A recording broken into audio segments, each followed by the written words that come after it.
All right, guys. Okay, so this is lesson 10.1. Okay, so 10.1 covers sample spaces. Okay, sample spaces and probability. Sample spaces and probability. Okay.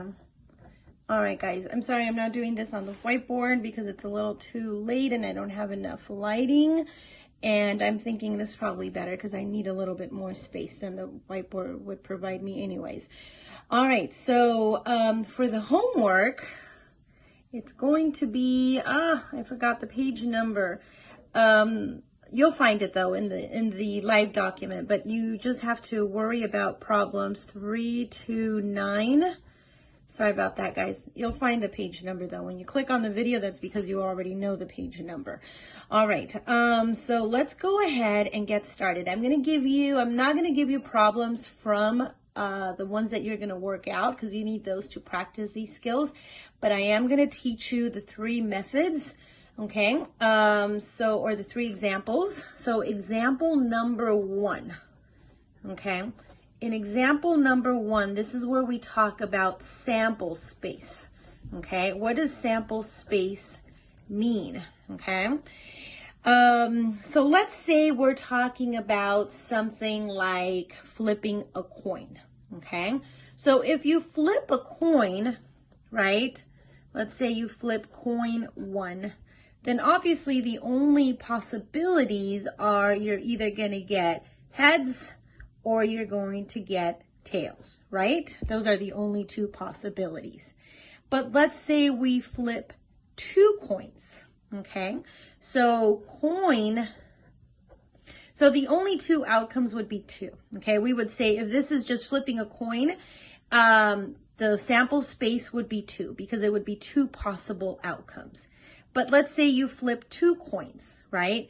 So if you flipped a heads on the first toss, then you can either get heads on the second toss or you can get tails on the second toss, right? Same thing with this one. If you get a tails on the first toss, the second toss might give you heads or it might give you tails, right? So the way you figure out the sample space, believe it or not, is by just following the arrows. So for example, you would have 1, 2, 3, 4, okay? So let's say you toss a third coin. So this is coin number 2, that's coin number 3. Okay, so if you tossed heads the first time and then heads the second time, then you could either toss heads or tails, right, for the third toss. Same thing with this one here. Okay, the outcomes would be heads or tails. Same thing over here, heads or tails. Same thing over here, heads or tails, right? So again, you can count the arrows, right? So it's 1 and that gets really confusing sometimes. So you can just go with however many you end up with, right? So here you would have 2 if it was only 1 coin. If you toss 2 coins, it would be 4 possible outcomes. And if you toss 3 coins, it would be 1, 2, 3, 4, 5, 6, 7, 8 possible outcomes. But there's an easier way to do this because each one of these 3 things, these are independent events. That's event number 1 when you toss the first coin. That's event number 2 when you toss the second coin. And that's event number 3 when you toss the third coin. But an easier way to do this would be just by simply, okay, writing the outcomes for each event. So the first event, the number of outcomes would be 2, right? Because coin 1 would only give you 2 possible outcomes. Well, guess what? Coin number 2, right? Again, it's only heads or tails, right, for that second coin. So that would be 2 outcomes. And if you toss the third coin coin 3, again, because it's a coin, it can only give you a heads or a tails, right? And that's it. So that's 2 outcomes. So what you do is you multiply. I'm putting little dots, or you could put X's, right? Just multiplication. I'm going to multiply them. So 2 times 2 is 4, and 4 times 2 is 8. We get the same answer. This is so much easier, right? Sometimes this is a big headache, but I had to do it this way so you can kind of understand what we were doing. Okay, so let's look at another example. This is under example 1. Let's call this A. Now let's call this B. Let's say you are going to flip 2 coins. Oops, flip 2 coins and roll a die. Okay, 2 would be dice, right? But if it's only 1, it's die. Die, okay?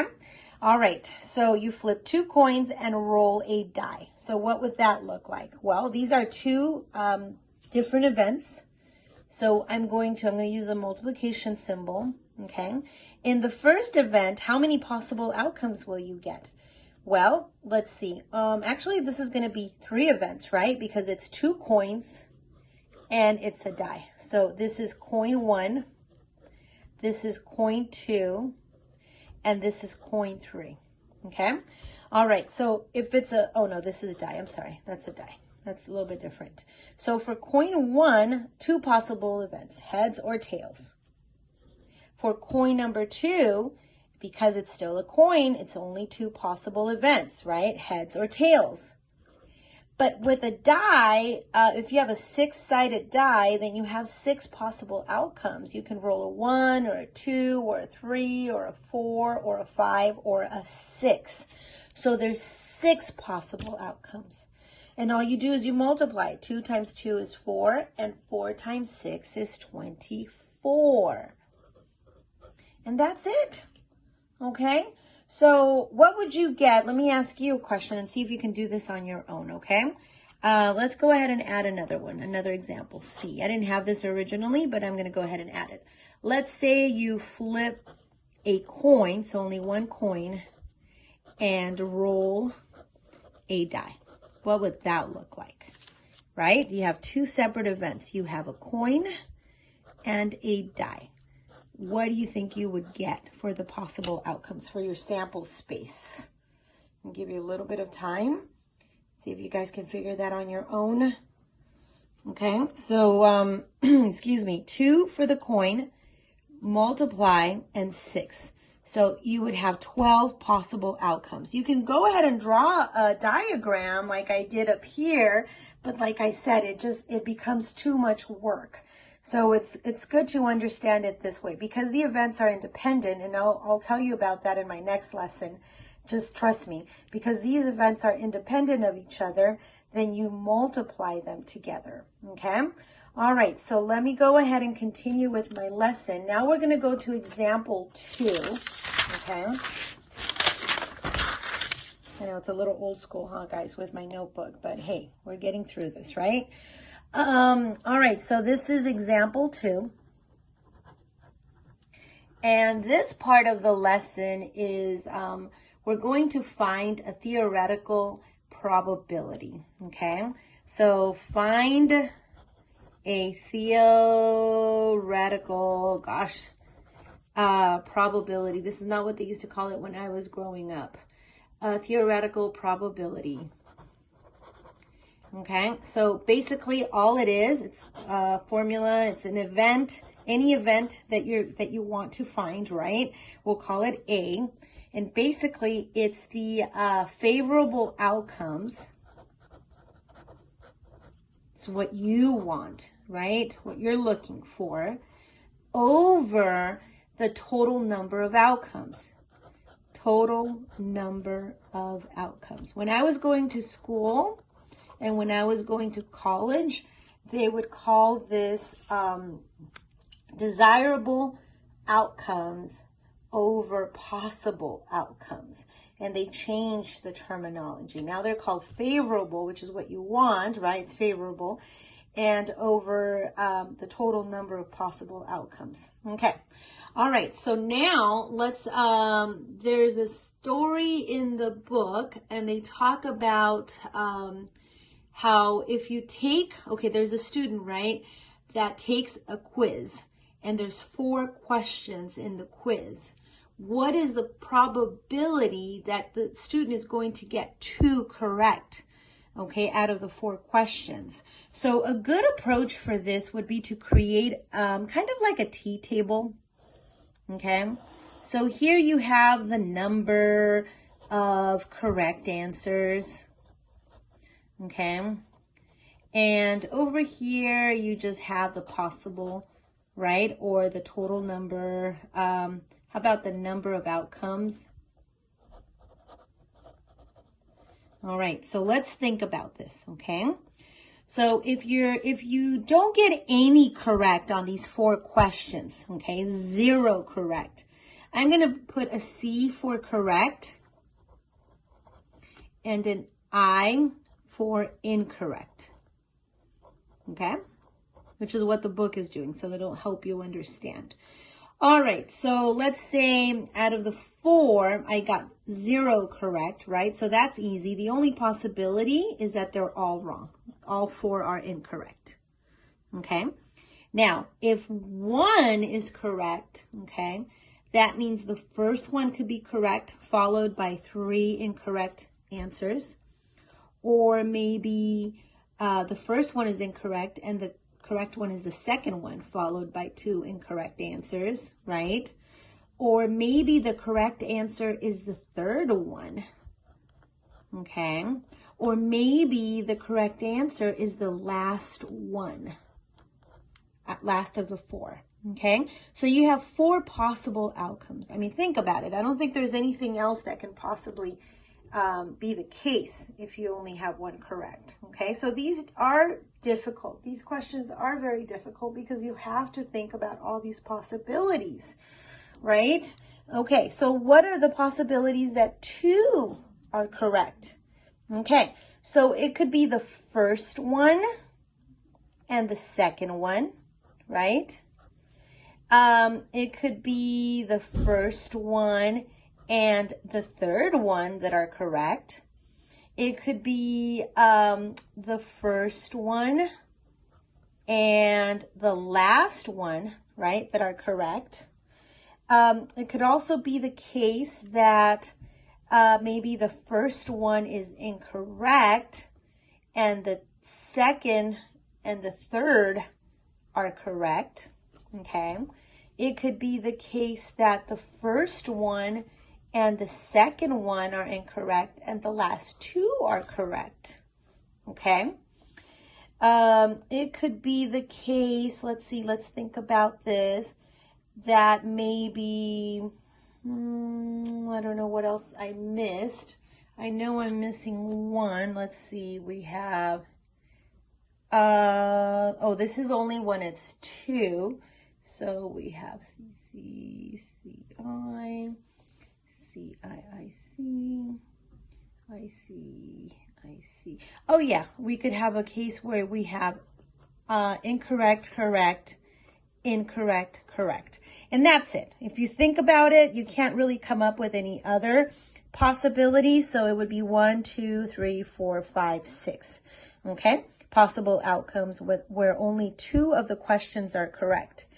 How about having 3 correct answers? Okay, so they could be the first 3, right? They could be the last 3 that are correct. It could be the first, the second, and the third that are correct, okay? So another possibility is that maybe you have let's see. No, I think that's it. I can't think of another possibility.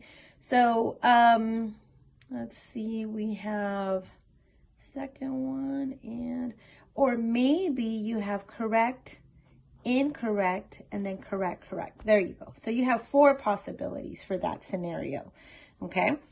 Now, what if you have all 4 of them correct? Well, that's easy. That means there's only one possibility that that might be the case, right? As if they're all correct. All right, so then remember, it's the favorable events over the total number of outcomes, or the favorable outcomes. Okay, so what do you want? You want to know what is the possibility of getting 2 correct, right? That was the question, of getting 2 correct. Well, then you go to that and you count 1, 2, 3, 4, 5, 6. So the possibility of that happening would be, let me write this down. So the possibility of a favorable outcome would be 6 over the total number of outcomes. So for the total number of outcomes, you would have to add all these. So you have 1, 2, 3, 4, 5, 6, 7, 8, 9, 10, 11, 12, 13, 14, 15, and 16. So it would be 6 over 16, or 3 over 8. And then if you divide 3 by 8, you get 37.5%. Okay? So that's the answer for that type of problem. All right, so let's move on to example 3. And example 3 is a little bit more difficult to understand, to kind of get your head around it, okay?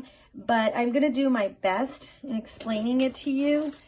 So sometimes, okay, when it comes to probability, it's easier to find what you don't want, okay, than to find what you do want, okay? Does that make sense? Probably not, right? Okay, so this part is about finding the probability.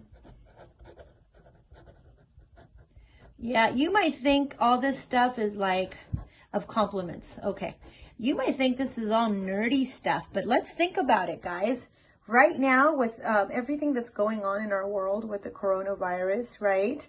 You have a lot of mathematicians right now crunching numbers for the government and trying to figure out what is the probability, you know, that we're going to get a spike. What is the probability that the numbers are going to increase at a rate that we're not going to be able to handle? Or what is the probability that we can actually beat this? These are all things that are being done right now as we speak, around the clock. So is this stuff important? Absolutely, yes, it's important.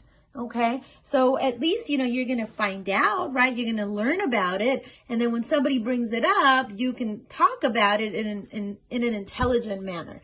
Okay, so this is also, we call this the complement of an event. Okay, of an event, the opposite. So what do I mean by the opposite? Okay, the formula reads like this. You just have the same thing, probability of A, but it's bar A. It's an A with a bar above it. And then you have 1 minus the probability of what's easy to find. In order to find something that's difficult to find, you're going to take 1 and you're going to subtract what's easy to find. Okay, so let me give you an example of what I'm talking about. Let's say you have a cake, okay, and it looks like this, okay, and you have this little slice missing, and you want to know how much cake is left, okay. It's easier to find out the area of that little slice that's missing than to find this weird irregular area, right? So you would take the area of the whole thing and subtract the little thing, the little slice from it to get all this.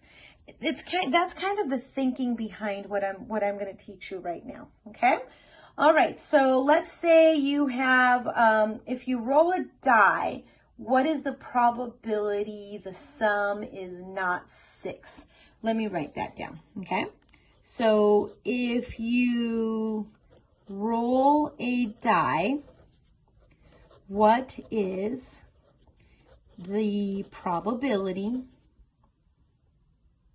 Oh gosh, I hope this is not blurry. Maybe my vision is blurry. What is the probability? Okay, the sum is, I'm going to put not in all capital letters, not 6. Okay. All right. So that's the first thing we're going to find. okay? That we'll call that A because we also want something else. So in order to find what is not 6, okay, there's a lot of combinations if you roll a die, right? I think this one is if you roll 2, okay, that the sum is not 6. So obviously we're talking about 2, not 1, because we're talking about the sum, right? Roll 2 dice. Okay, I don't know how I missed that. So let's say you roll the first dice, right? And you get a 1, okay? Instead of finding all the different combinations that are not 6, because 1 is not 6, 2 is not 6, 3 is not 6. Imagine all the combinations where you can get a 1, a 2, a 3, right? A 4, a 5. That's a lot of work. So why don't we do this? Why don't we find out what combinations do give you 6 and then subtract that from 1, okay? So let's find out the opposite of what you really want to find out. Let's find the little slice and subtract it from the 1, from the whole thing, so you can get the rest of, the information that you really want. You want to know how much cake you have left, right? All right, so let's do that.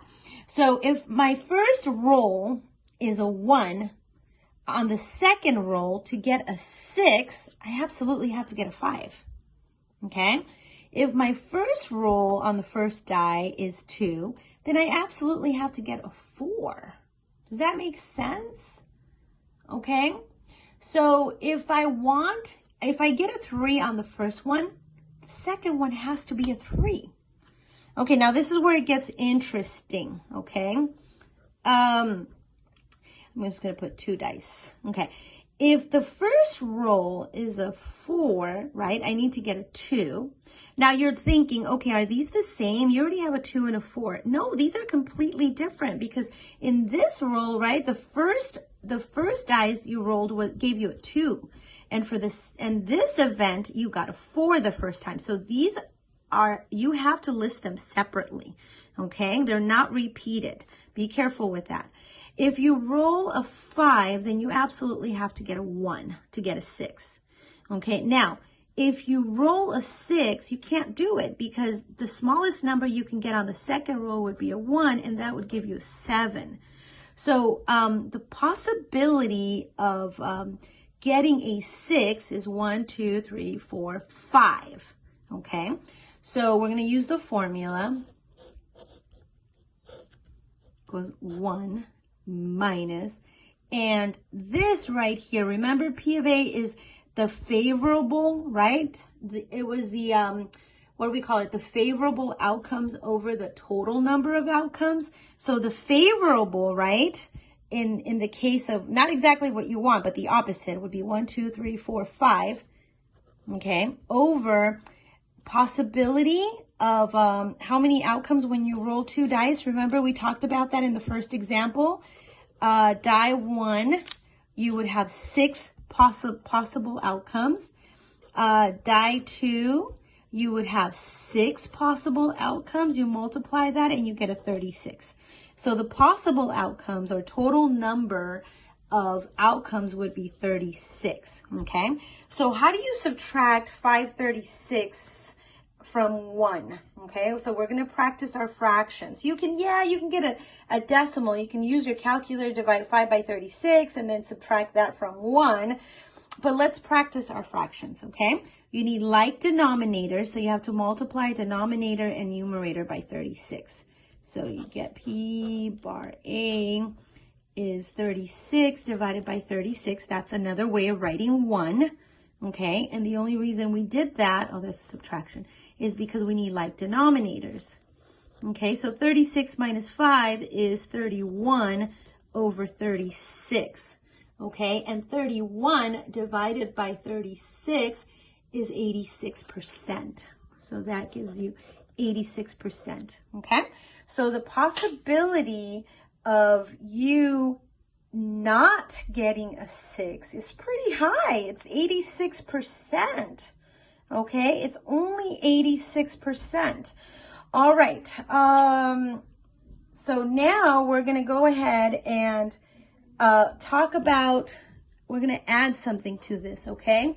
What if the sum was the sum of these two dice, right? Rolling these two dice is less than or equal to 9. Let's think about that for a little bit, okay? So anything that is less than or equal to 9 is a lot of possibilities. It's anything that gives you a 9 or less, okay? What if instead we look at the possibility of the opposite of that? So what would be the opposite of equal to or less than 9? Think about it, okay? The opposite of equal to or less than 9 has to be more than 9. So in this case, it would have to be a 10 or more, okay? So let's think about that possibility, okay? So let's say we have our two dice again, okay? Our two dice. If we roll a 1, we can't work with it because the highest number you can get on the second roll is a 6, and that doesn't give you 10, okay? If you roll a 2 on the first one, the highest number you can get on the second roll would be a 6, and that would give you an 8, and you need a 10. If you roll a 3 and a 6, again, that's not a 10, right? You need more than 9, okay? So let's say you roll a 4. Okay, 4 and 6 gives you 10, so that's good. What about a 5?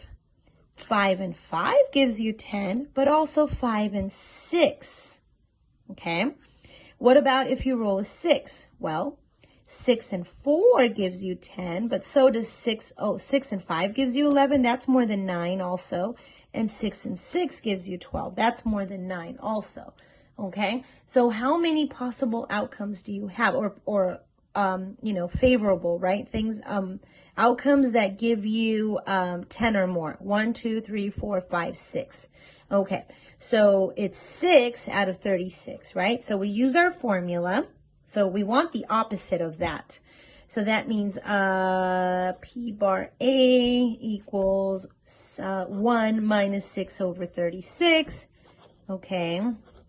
A bar, I think they call it. 1, oh, sorry. I'm going to turn this 1 into 36 over 36, right? Because we already talked about that. Minus 6 over 36. So that's A bar equals 30 over 36. Or what is that? 5 over 6, right? And that gives you 86%. Let me just make sure. 83%. So that gives you 83%. All right, guys. So I know this. Let me back up a little bit so you can do a screenshot if you want. I know this lesson was not easy. This was one of the most difficult lessons for me by far to teach. It's hard. It's very hard to explain this to students. And I know we would be able to do a lot better if we were in the classroom. So I'm so sorry that you guys are not in the classroom yet, but you know what? Your safety is first, okay? Think about it that way. Every time you get upset that you're not back in school with your friends, by now you're probably hearing about some of your friends that are testing positive, and just, you know, stay home, stay safe, guys, all right? We got 2 more lessons to go, and we are done with summer school.